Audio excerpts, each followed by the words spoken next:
over a quick bio.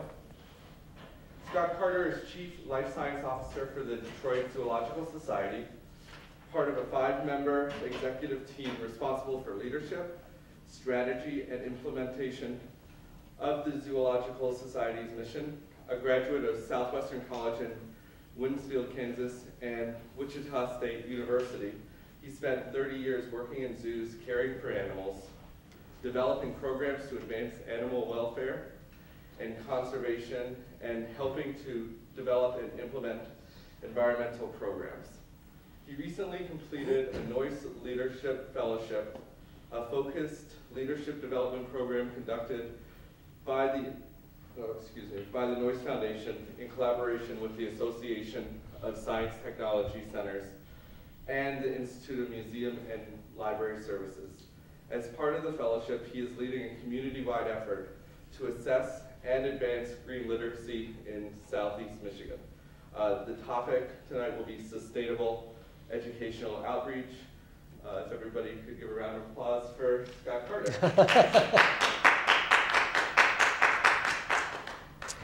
Okay, thank you. What I'm going to be talking about is work that the zoo is leading to better understand what our community knows about its impact on the environment.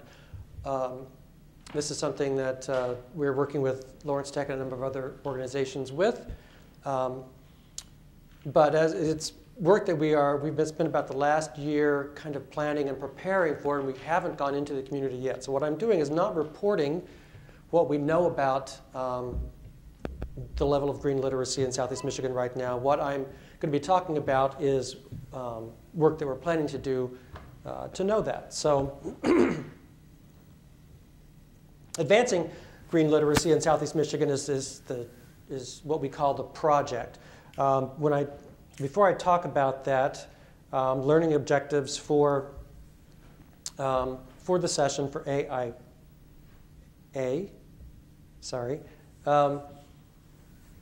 the 4 learning objectives from the talk are here.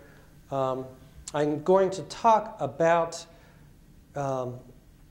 specifically as I get into the talk, I'm going to talk a little bit about the role of zoos, the potential role of zoos in environmental education in their communities. But first I'm going to talk about who we are and why we're doing this, because a lot of people don't think of the zoo as an environmental organization or as a science center or as a place where people learn. And that's why one of the learning objectives has to do with examining the value of environmental education, specifically from the zoo, and talking about our abilities to provide environmental knowledge.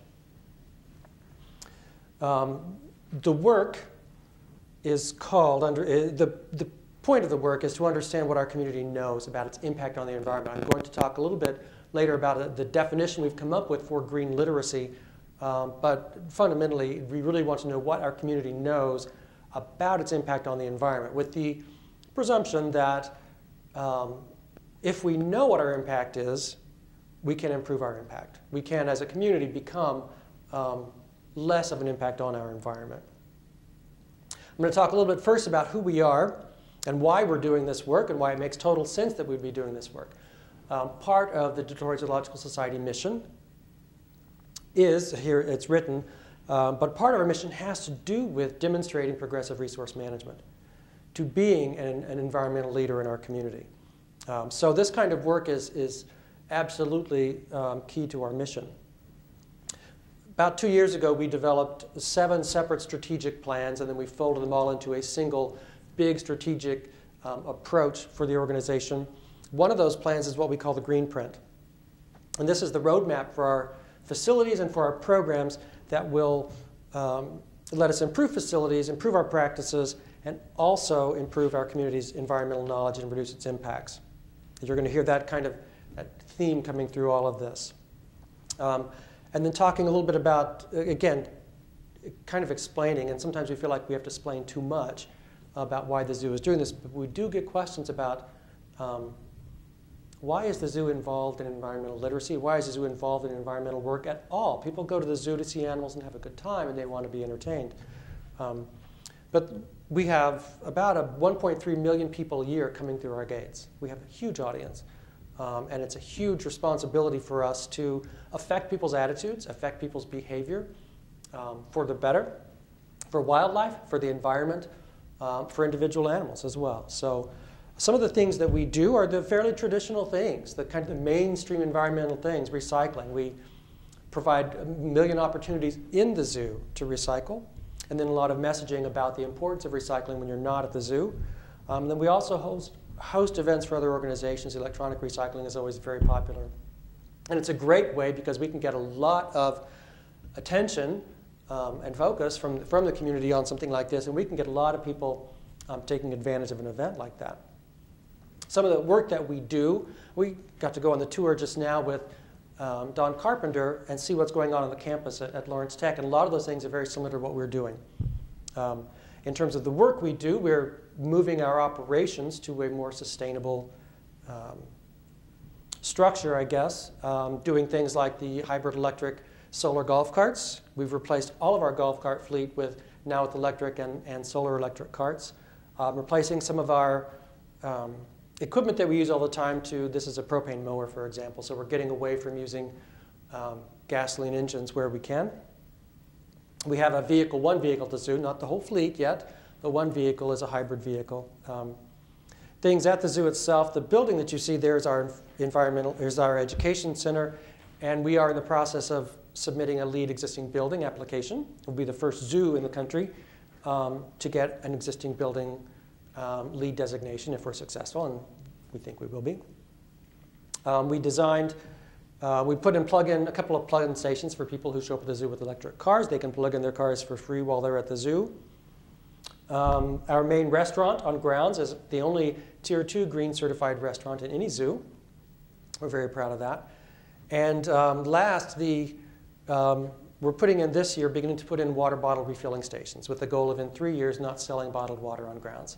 So, and again, all of those things come with messages. When we get LEED designation, for example, there will be a message that people that come to the zoo can see and hopefully better understand LEED. A couple of other things we do, the rain garden at the bottom there.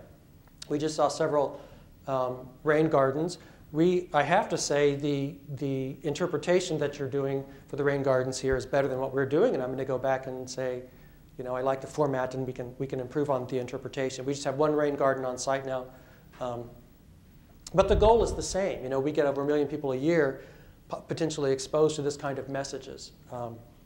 So with some better signage, I think we can do a better job of making people aware of that. Rain barrels, signage in the bathrooms that talks about conserving water, and then the top image is our Christmas tree. We do a Christmas tree display every year, and the zoo's Christmas tree was a solar-powered LED lit tree. So those kinds of messages for people. And then there are things that not all of our visitors see, education and outreach programs. We do a lot of energy and waste audit to better understand what our impact is and to improve it. And a couple of those things. We're looking at a parking lot solar installation as a solar voltaic installation to generate energy.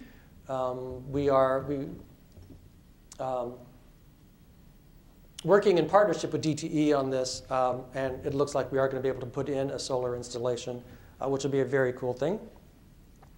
Right now, we're doing off-site composting and organic gardening. We're sending our compost is going downtown to an urban garden in Detroit.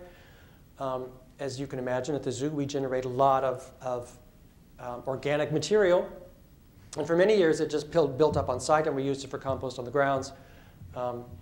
But this has been a great relationship. However, right now we're looking at putting in a biodigester.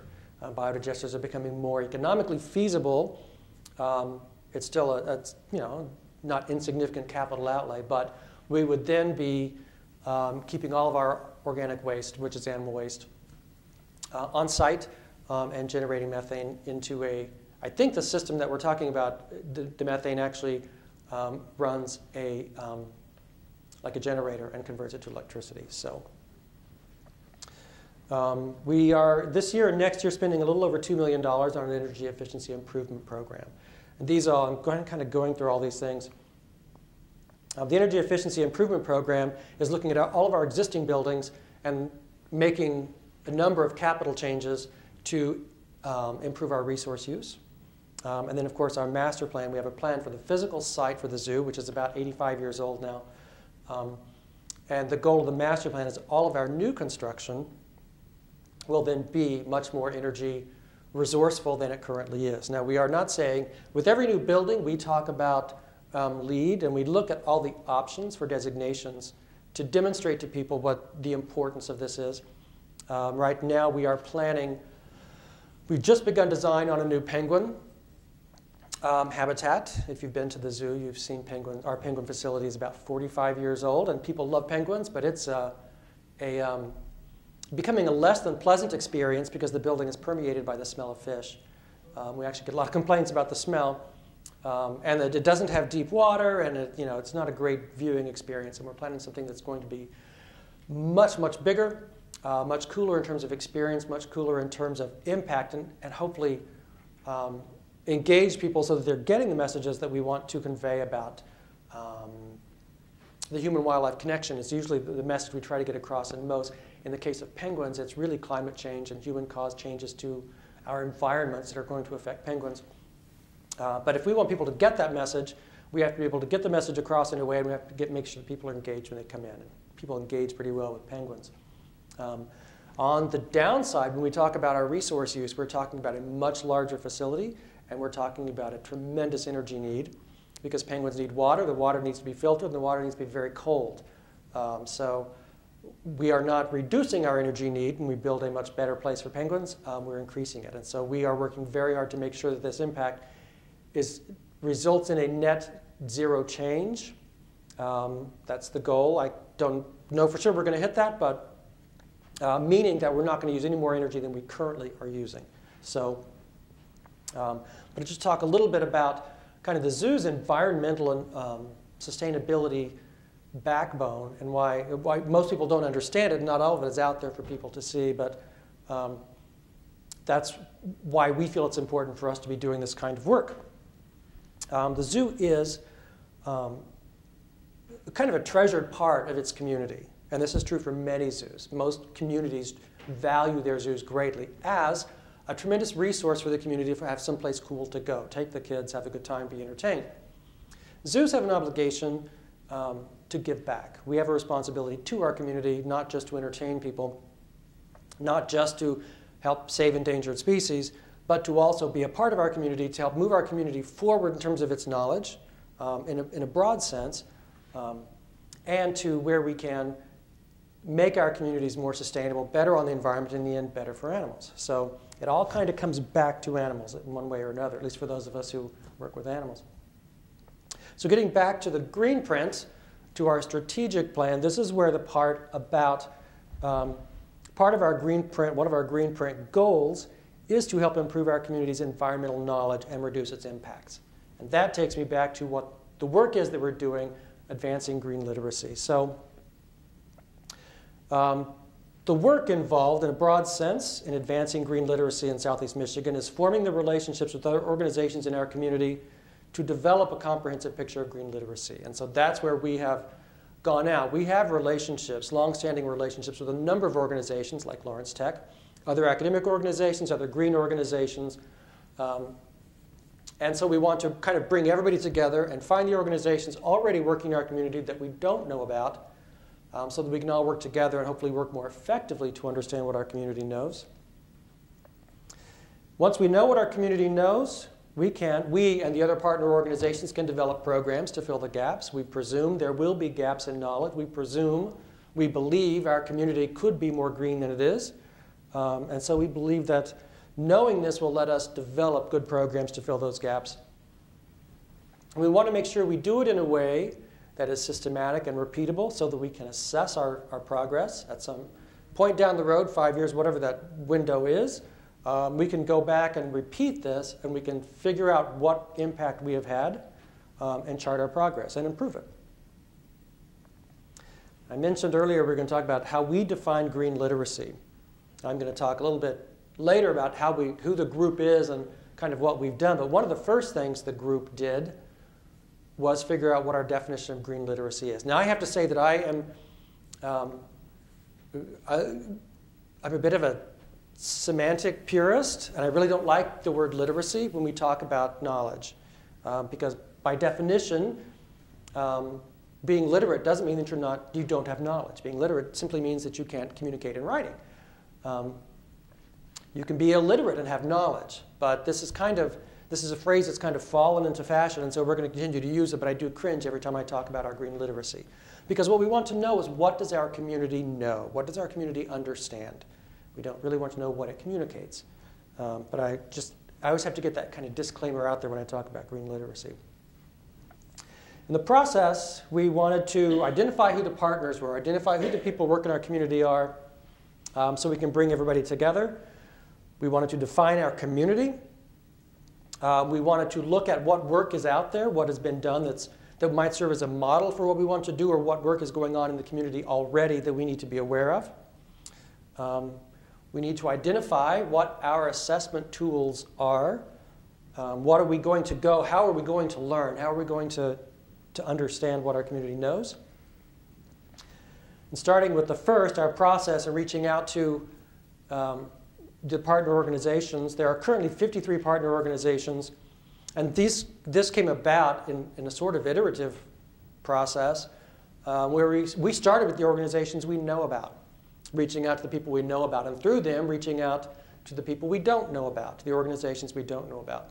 And we've ended up, after it took us several months and several meetings we hosted at the zoo, to get to a list of about 53 partner organizations working on this with us. And obviously 53 partner organizations is too big to do effective work all together in one place. So we put together a steering committee of about 12 organizations plus us we meet about every other month at the zoo. And this is the group of people that's really doing the work when I talk about defining green literacy, defining our community. This is the work that this steering committee has done. And then periodically we go back to all the partners and kind of communicate where we're at, get feedback, that kind of stuff. When we talk about our community, this is something we wrestled with a bit because we had to put some sort of boundary around what we're doing. This is a process that will require a budget, and there's certainly just a finite amount of resources for that. And there certainly has to be a finite scope, or this would be too big to be workable. So after a lot of work, we ended up with a geographic boundary. The 7 counties of Southeast Michigan are our community as we've defined it. We're still kind of moving towards, we really haven't articulated what the demographic characteristics of our community are, but we know that they are many. We know that we are a very diverse community in terms of ethnic origin, in terms of age. We know that our community probably understands different things based on its various experiences. We know that age certainly probably plays a big role in what people understand, know, and are committed to in terms of the environment. So we haven't really fleshed out yet exactly defining all the demographic characteristics of our community. We know that physical location within the 7 counties is probably going to have an impact in what people understand, even what people care about. At one of the steering committee meetings, our last one actually, an educator from U.S. Fish and Wildlife Service is on the steering committee, and she asked if she could bring 3 of her student interns with her, or 4. To the last meeting, we said sure. So we had 4 high school kids doing a summer internship this last meeting, and it was incredible because 2 were from an urban background, 2 were from a more rural background, and they were very different in terms of both what they knew about the environment, and they shared a lot with us, but also what they cared about. So we know that when we talk about our community, physical location within the 7 counties is going to play a role. We've also talked a lot, and this is where we kind of get into the weeds, but talking about our sub-communities. For the zoo, at one time we talked about if just the zoo did this, we have 1.3 million people a year coming to the zoo. That's a lot of people. But does that represent the Southeast Michigan community? Probably not accurately. But we're still interested, some of us, I'm very interested, in understanding how the community that comes to the zoo differs from our geographic community. When it comes to environmental knowledge, when it comes to caring, when we talk about disposition, your inclination to do something with what you know, I think there's a lot to understand about our community and about the zoo's sub-community in terms of understanding how they differ. We talked at one time about doing surveying at the zoo itself of people who come to the zoo. We do know that scientifically, systematically, that doesn't represent the broader community, so I don't know that we'll end up doing that. But it's something that I think that the zoo by itself could go forward on at any time, I think, during this process and better understand our members, the people who come to the zoo, and how they differ. I'm going to talk a little bit, actually. One of the models we found, not really a model, but some of the work that we saw was actually done in zoos about climate change knowledge. And it speaks to, I'll talk about it when I get to it, but it speaks to how people who come to zoos kind of feel about it and are motivated to do things around the environment. And then the other thing is a number of the partner organizations are membership organizations: Clinton River Watershed Council, Huron River Watershed Council, Friends of the Rouge. A number of these are membership organizations that could also, their members may not necessarily be zoo members, so that they probably represent a different sort of sub-community in our geographic community. We've worked a lot on identification, trying to figure out what has been going on out there, if anything, or what has happened that might serve as a model for us, that we could look at that would be something would help us better understand the tools and the processes, or might be something we could apply. And a couple that we've talked about, NAAE actually developed a framework to assess environmental literacy. Environmental literacy, the way we define it, is somewhat broader than green literacy. But to be honest, when you look at what NAAE did, it's really not that different, although their framework is designed for assessment at a much more global scale than we're talking about. AZA is the Association of Zoos and Aquariums. They did a survey at 11 different zoos about climate change, people's knowledge of climate change, people's feelings about their ability to affect it, things like that. And then U of M is part of our group, and they provided a lot of information just on the kind of the mechanics of an on-campus survey that they are doing and have done before. The NAAE work,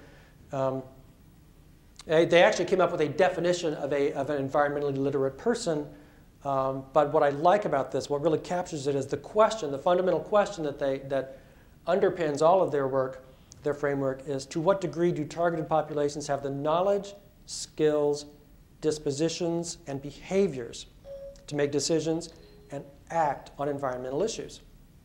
And to me, that really captures what we want to learn about our community. Again, I am not literate, I will say, about everything NAAE does, but I provided the information and the link up there if people wanted to have access to it.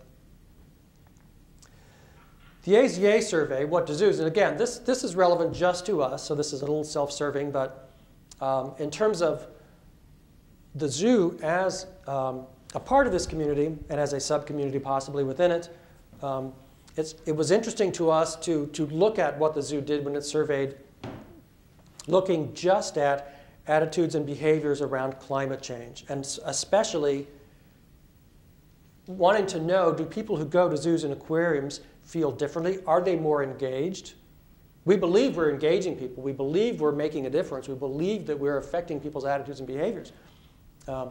This looked at one topic, climate change, and did find that people who come to zoos are receptive audiences. At least we have to start with a receptive audience. That people want to do more to address this. They've identified this as a problem. They want to do more to address it. In general, people don't know what to do, which we understand. There are people that are plugged in socially. And the personal connection with animals is significant in affecting people's convictions. So these are all things that when we read them, we think, well, okay, we believe this, we understand this, this makes sense to us. But we've never really surveyed it before. So we talk a lot about how we do this without ever really doing the science to show that we really do it. So for us and for the zoo as one piece of the Advancing Green Literacy work. This is significant because we think we do have a unique hook with animals to engage people and get people to care, and through that change their behavior and their attitudes. So we have spent a lot of time talking about how to actually do the work. How do we learn what people know? We brought in one of the partner organizations is Data Driven Detroit, who actually does this kind of work, does community surveys. And we know that the two primary tools for us to learn are going to be a survey, whether it's a phone survey, an electronic survey, or an in-person survey with some very basic questions, or a focus group. Actually, this week, we actually did our first focus group of just a steering committee, so we could kind of get an idea of how they work and what we might learn from it. But talking just about surveys, it does look like, although we haven't, the group hasn't completely made this decision yet, it does look like a survey is probably the most effective way to do this. The next step is actually developing a survey, which is where the hard work comes in. And of course, paying for it. We do know that a survey, I was actually kind of surprised, statistically, a survey, it's actually a very small number. I don't know if you remember, Janice, what it was, but it was actually a very small number of surveys that would be statistically valid in Southeast Michigan. I want to say it was something like 8,000 or something. I mean, it was a very small number when you think about how big Southeast Michigan is. But we also know that surveys, depending on who does it and how they're done, will cost us anywhere from $20,000 to $90,000. I mean, this is not an inexpensive exercise. Focus groups are something that we've also looked at. When you compare the two, a survey is a more quantitative approach, gives us a quantitative data set. Focus groups is a more qualitative approach. We will not get a statistically relevant or valid sample with the focus group, but we can get meaningful information.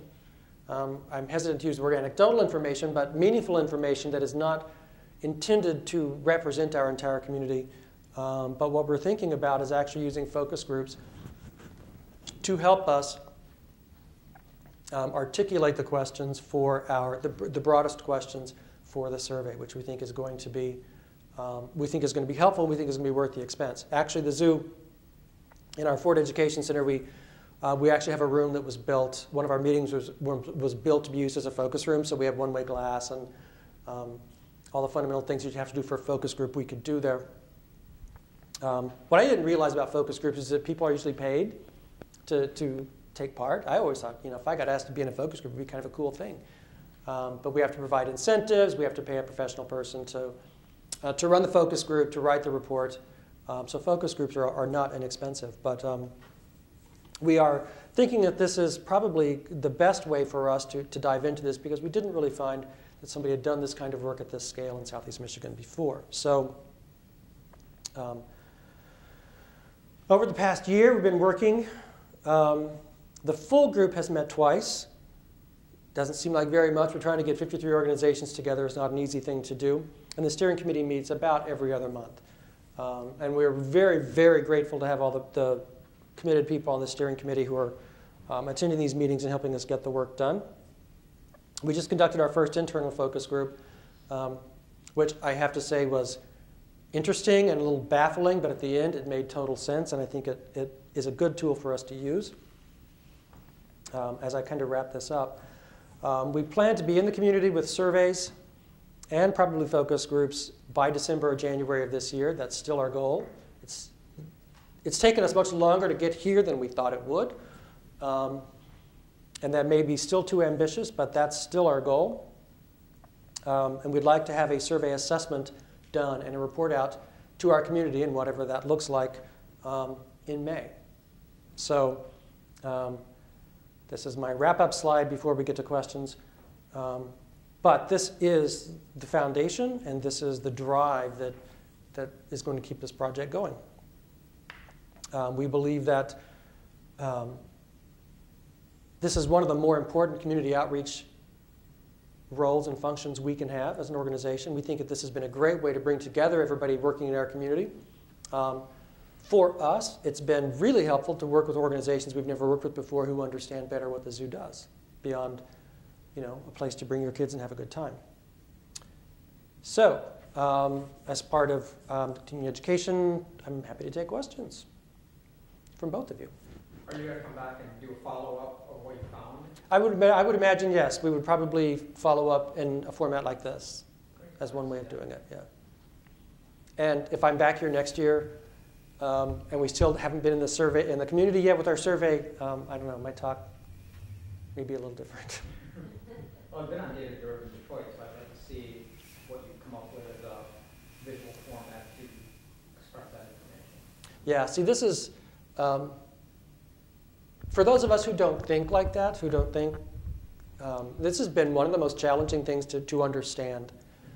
Data-driven Detroit has been fabulous at helping us understand kind of the realities of what is going to be required. We haven't even talked about how we're going to represent and share what we learn. Yeah, I saw your list is beautiful, and I've worked with a couple of them, and that's a handful to wrestle with. It is. It is. We've learned a lot about actually working with organizations. We have organizations on the steering committee that outside of the zoo don't like to talk to each other. And that's one of the things that we deal with. It's part of the reality of our community. We all can be passionate about helping the environment, but we might not all have the same view of really what that is. So I forgot to say, part of this presentation is to get more feedback and more input from people that we might have missed. This is still part of our gathering. We have not closed the door on how many organizations we're working with. We would love to have other organizations or individuals who want to take part in this work with us. So how many people are on the steering committee? there are 12 people plus 3 of us from the zoo, so 15 people. And there's no magic number to that if there's somebody that wants to be a part of helping us move forward. I would be interested, yeah, in doing more, yeah, interested in how the information gets shared between groups. Mm-hmm. Well, gathering it. And then this is all just gathering information, too, right? Designing the program. Oh no, this is just understanding what our community knows.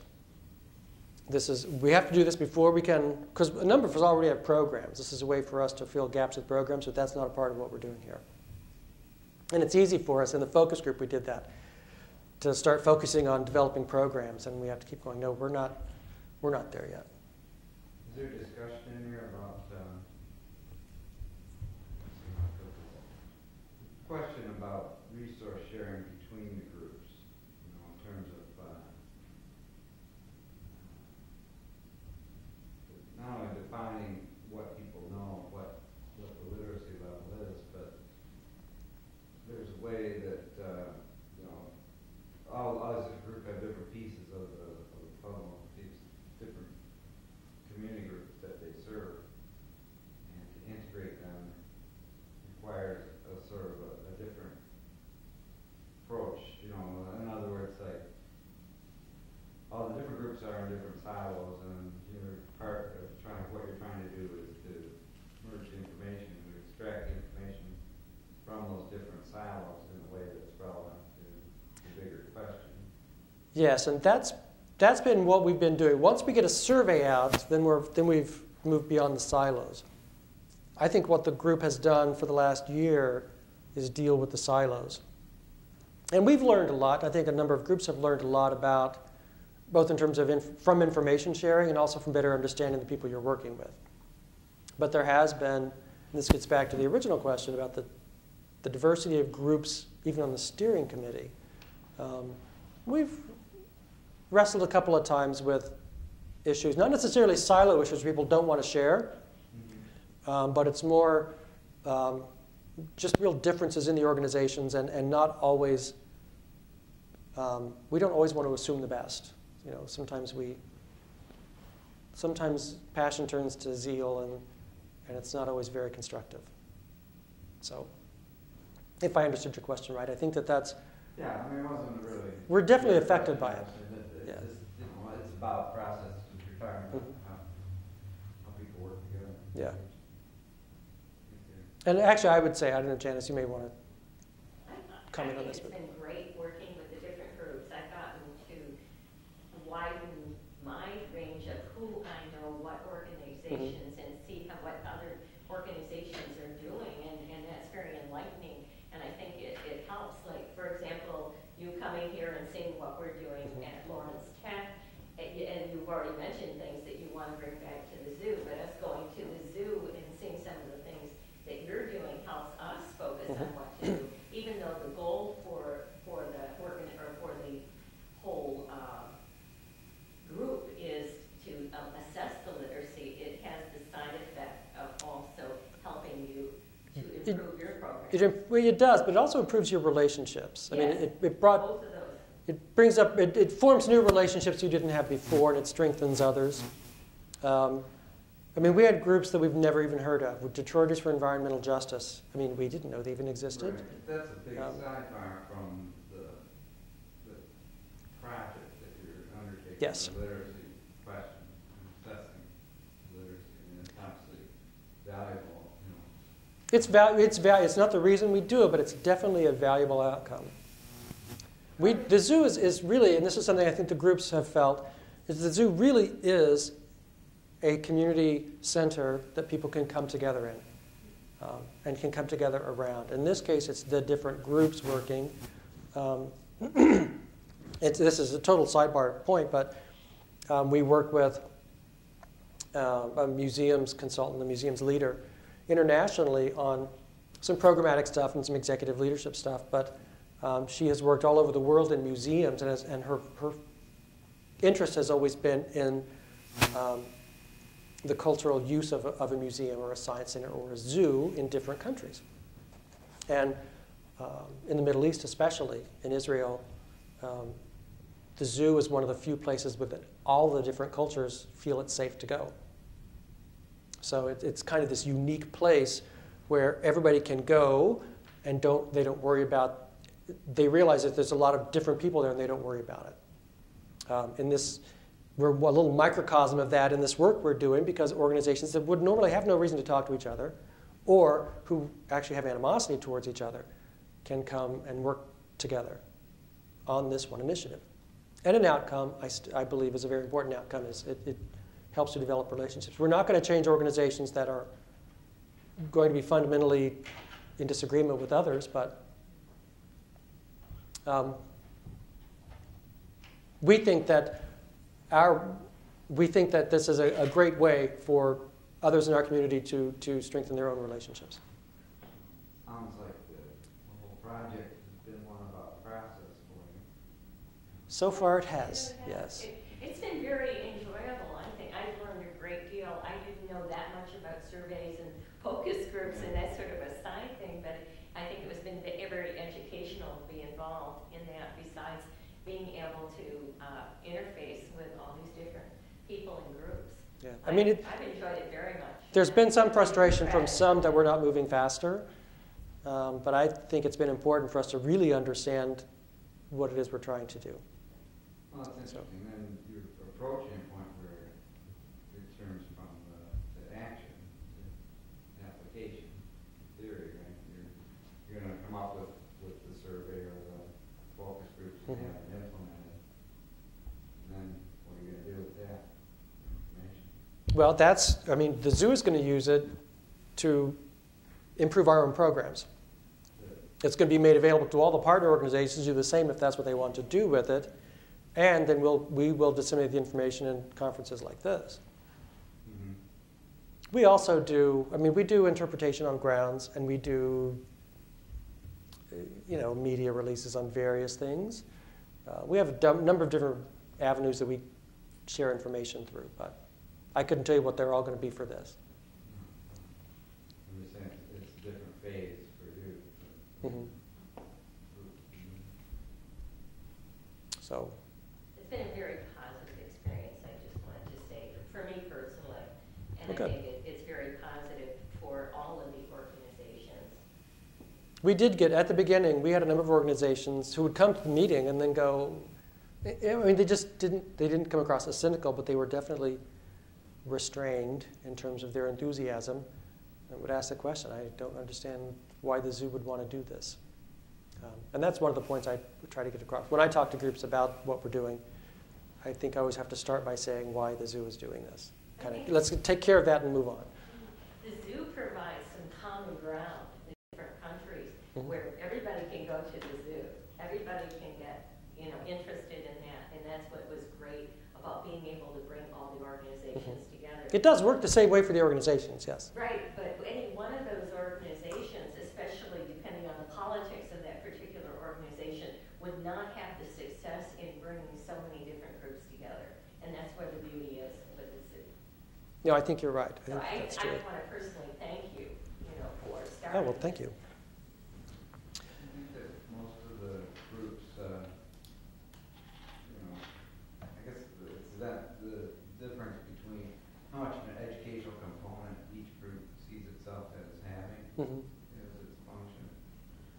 I would think the ones that were more educationally oriented as opposed to activist oriented would have been more interested, more engaged in the process of this so far, and that difference between education and activism would have been one of the dividing lines.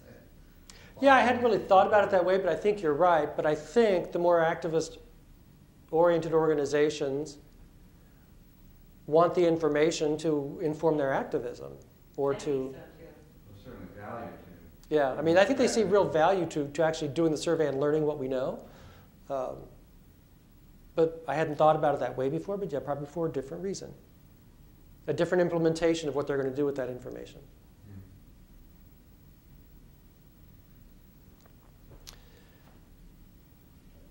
Other questions? Okay, great. You were a great audience. I wanted to present Scott with certificate awards. Oh, thank you very much. And also, Oh, well, thank you. thank you.